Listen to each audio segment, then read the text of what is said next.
ఒకవేళ మనము test complete చేసుకుంటే ఫస్ట్ ఒకటి బిఫోర్ నేను ఎక్స్ప్లెయిన్ చేసే దానికంటే ముందు ఏంటంటే పాలిటెక్నిక్ నోటిఫికేషన్ ఆల్రెడీ వచ్చింది మనకు 19th వరకు డేట్ ఉంది. ప్రతి ఒక్కరు ఏంటంటే ఎవరికైతే పాలిటెక్నిక్ సైడ్ వెళ్ళాలనుకుంటున్నారో అంటే డిప్లొమా ఇన్ ఇంజనీరింగ్ కోర్సెస్ చేయాలనుకుంటున్నారో వాళ్ళందరికీ ఏంటంటే నోటిఫికేషన్ వచ్చింది, ఎంట్రన్స్ ఎగ్జామ్ అనేది వచ్చింది. మనకు 19th ఏప్రిల్ వరకు ఉంది డేటు. ప్రతి ఒక్కరు అప్లై చేసుకోండి.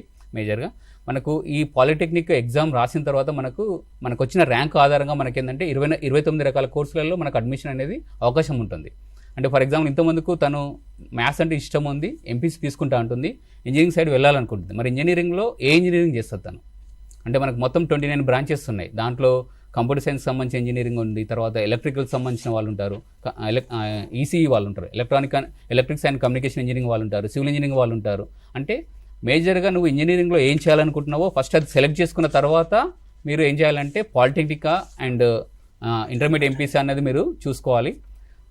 మేజర్గా మనకు పాలిటెక్నిక్ ఇంతకుముందు సార్ చెప్పినట్టు ఏంటంటే పాలిటెక్నిక్లో వెళ్తే ఏంటంటే మనకు మేజర్గా ప్రాక్టికల్ ఓరియంటెడ్గా మనకు సిలబస్ అనేది ఉంటుంది. మేజర్గా 3 ఇయర్స్లో ఏంటంటే వాళ్ళు ప్రతిదీ క్షుణ్ణంగా నేర్చుకుంటారు. ఫర్ ఎగ్జాంపుల్ ఎలక్ట్రానిక్స్ తీసుకున్నారు అనుకోండి, ఈచ్ అండ్ ఎవ్రీ కండక్టర్స్ కావచ్చు, లేకపోతే సెమీ కండక్టర్స్ కావచ్చు, ప్రతి ఒక్క దాని గురించి కూడా వాళ్ళు ఏంటంటే క్షుణ్ణంగా చదవడానికి ఛాయిస్ ఉంటుంది. వాళ్ళు కంప్లీట్ అయిపోయిన తర్వాత మనకు ఈసెట్ అనే ఒక ఎగ్జామ్ ఉంటుంది. అంటే ఏదైతే డిప్లొమా కంప్లీట్ చేస్తారో అంటే పాలిటెక్నిక్ కంప్లీట్ చేస్తారో వాళ్ళందరికీ ఈసెట్ అనే ఒక ఎగ్జామ్ ఉంటుంది. ఈసెట్ ఎగ్జామ్ రాసుకుంటే డైరెక్ట్గా మనం ఇంజనీరింగ్ సెకండ్ ఇయర్లో జాయిన్ కావచ్చు. అంటే ఒక ఛాలెంజ్ ఏముంటుందంటే ఈసెట్ ద్వారా కొన్ని కాలేజెస్ అనేవి తక్కువ ఉంటాయి మనకు. ఎంపీసీ ద్వారా వెళ్తేనేమో కాలేజెస్ ఎక్కువ ఆప్షన్స్ ఉంటాయి.